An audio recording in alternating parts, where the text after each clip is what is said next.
Water Coordinator sont des outils de cartographie des services environnementaux, des services écosystémiques en appui à l'aménagement et aux politiques. Ces outils ont été développés par Dr. Mark Mulligan de King's College London. Dans cette présentation, nous allons voir trois points importants. Dans un premier temps, nous allons résumer le paysage, c'est-à-dire voir un peu qu'est-ce qui existe déjà en matière d'outils de cartographie des services écosystémiques et des outils de suivi des risques liés à l'eau. Dans un deuxième temps, nous allons introduire les principes scientifiques de WaterWorld, de Coordinator, et nous terminerons avec un aperçu ou une esquisse des principes de fonctionnement de ces outils.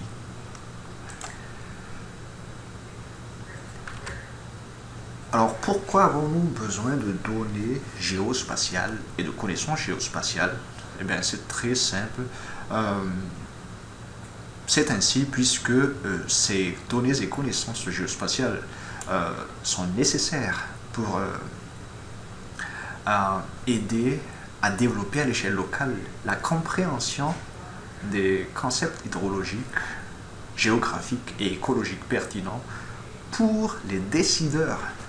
Les décideurs, puisque tout changement est basé sur une décision, et il faut que ces décideurs comprennent ces concepts précédemment cités, en particulier dans le contexte des pays en développement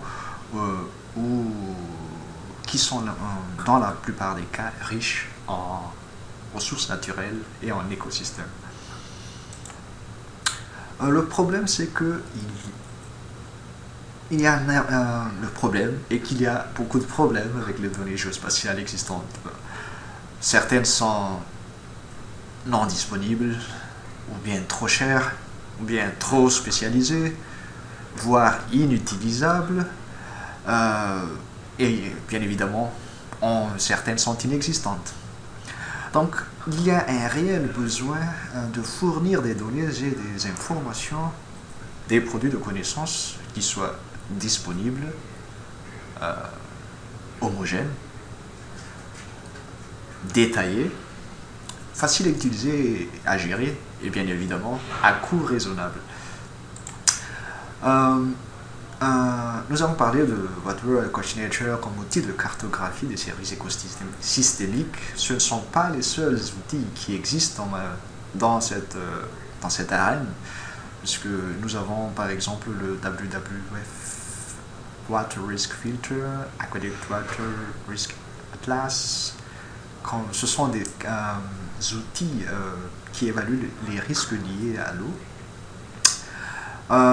D'une manière générale, les outils, ou bien ces outils, adoptent une approche similaire lorsqu'il s'agit de fournir les résultats, puisqu'ils utilisent dans la plupart du temps des sources de données ou des bases de données similaires. Ici, dans notre exemple, sur Water Risk Filter de WWF et l'Aqueduct Tool de Aqueduct, ils utilisent pour estimer l'approvisionnement en eau, ils utilisent la UNH Global Composite Run of Fields de 50 km de résolution. Le but de ces outils, c'est le filtrage à l'échelle internationale de sites multiples dans une chaîne d'approvisionnement pour une plus large compréhension des risques et l'identification des hotspots régionaux. C'est donc vraiment des outils destinés à une perception globale des risques et d'identification des hotspots. Mais comme nous le savons, les sites sont généralement de nature locale et donc les données globales peuvent ne pas être appropriées pour des comparaisons.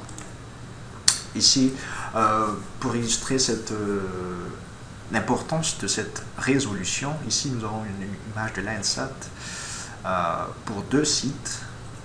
Premier site, deux sites en Colombie distants de 25 km.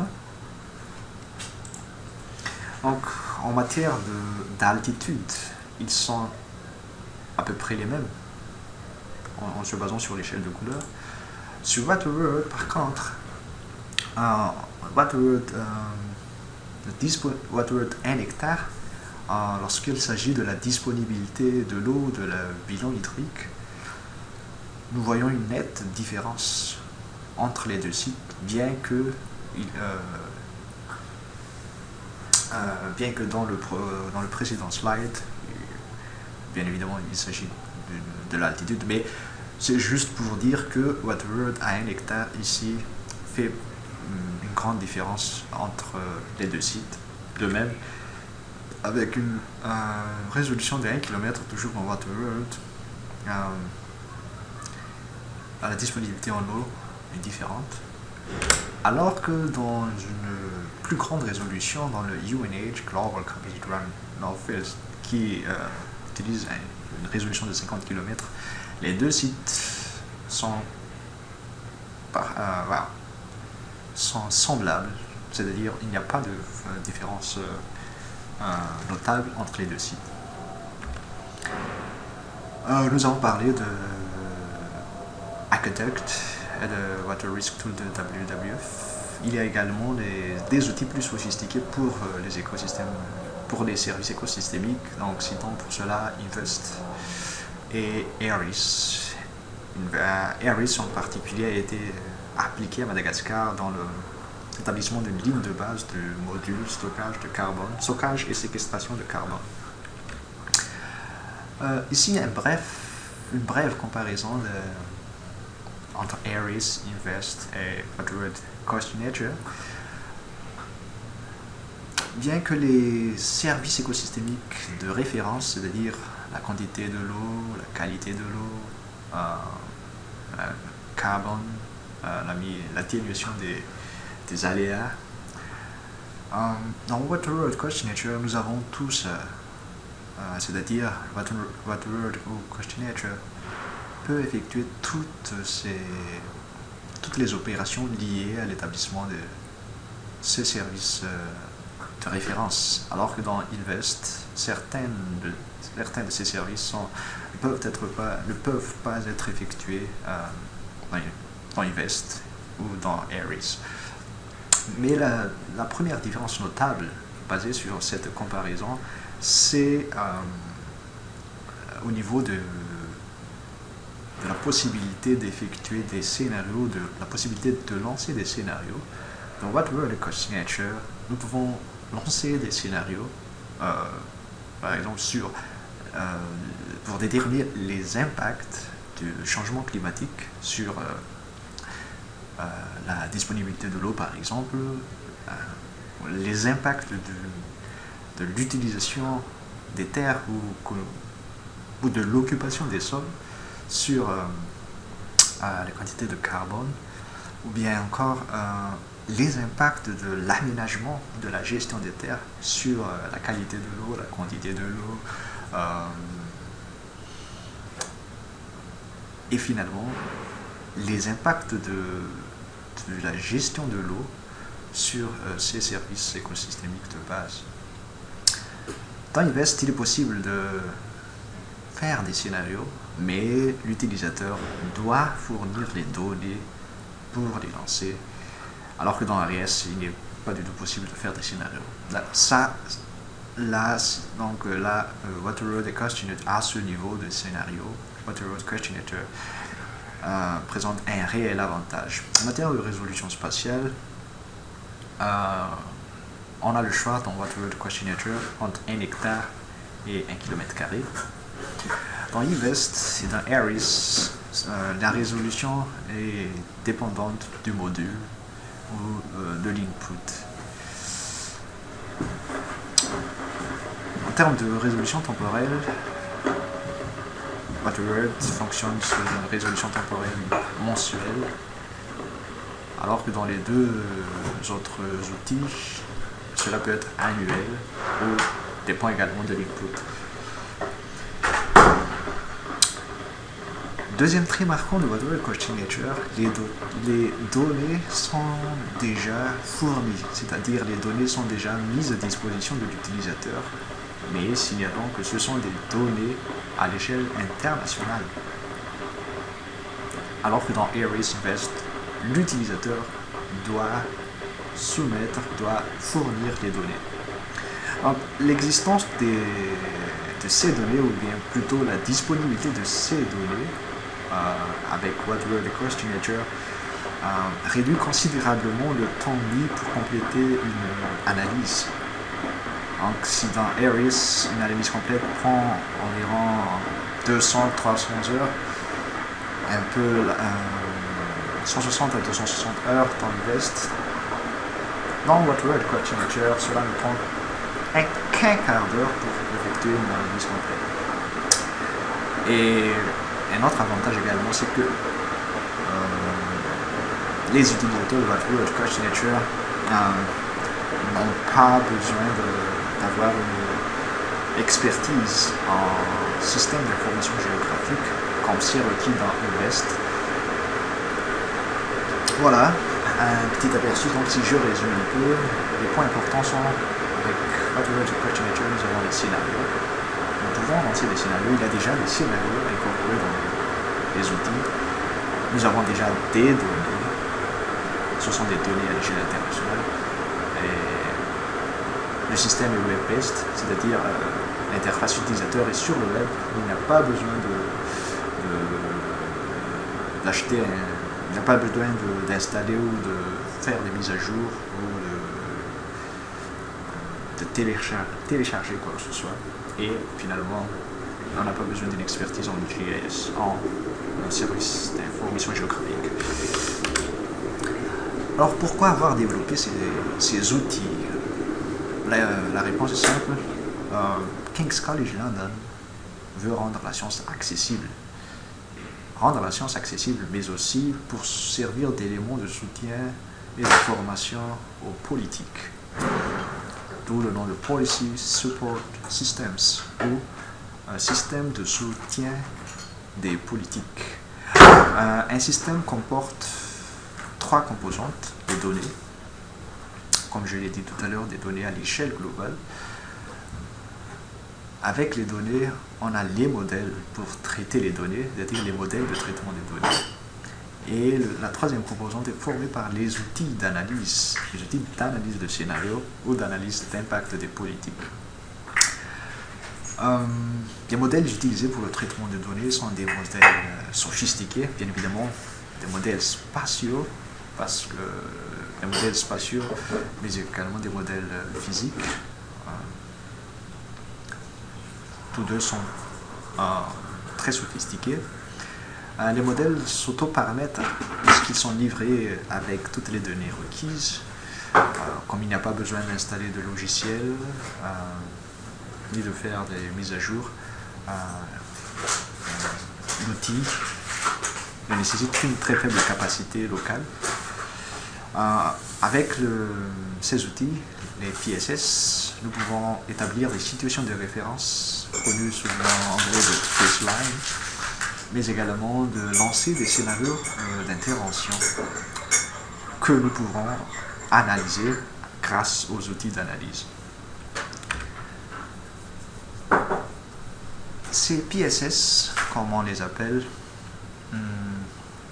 fonctionnent grâce à une structure appelée EcoEngine. Cette structure est destinée pour le développement de PSS sur le web qui sont applicables à l'échelle mondiale. Donc, bien évidemment, on a parlé tout à l'heure de données. Les données, la base de données est appelée Global SimTerra, qui comporte plus de 500 grilles à 1 km² et 1 hectare de résolution spatiale. Certaines de ces données ont été fournies par King's College London, mais certains ont dû être retraités pour être compatibles avec le système. Voilà pour les données. Pour les modèles, on a des systèmes de modélisation. Et bien évidemment, comme mentionné auparavant, des outils d'analyse et de visualisation. L'interface est très simple et basée sur le web. dans le cadre de cette formation, nous focuserons sur Waterworld et Costinature, puisque c'est l'essentiel de cette présentation. Waterworld, c'est un outil qui permet de modéliser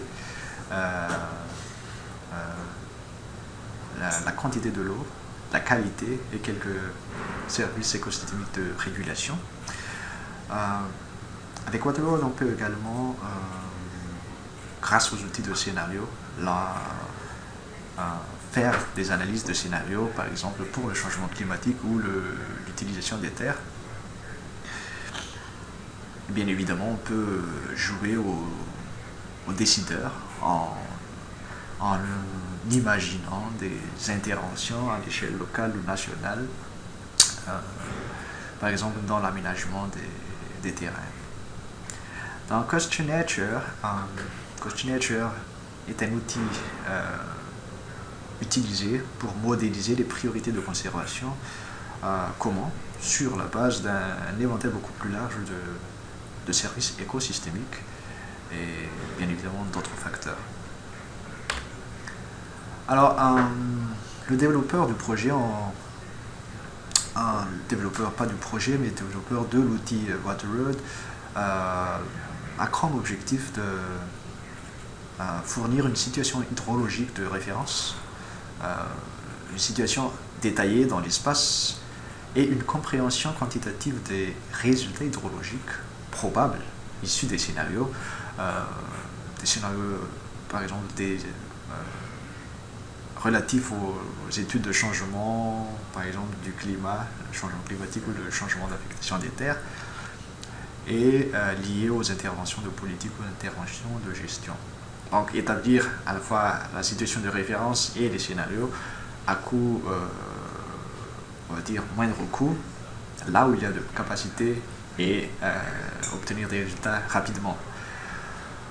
L'utilisateur, lui, bien évidemment, il exige quelque chose qui ne soit pas difficile à utiliser, c'est-à-dire qu'il soit, donc, en 1 heure de formation, il est à même d'utiliser l'outil. L'utilisateur a besoin des réponses vite. Il a besoin également que l'outil soit utilisable et applicable là où il travaille. Que les niveaux d'analyse peuvent être soit local, soit national. Un des grands avantages, c'est que Waterworld ne requiert aucune donnée de la part de l'utilisateur, mais bien évidemment, si l'utilisateur a ses propres données et qu'il veut les utiliser, il est encouragé à utiliser ces données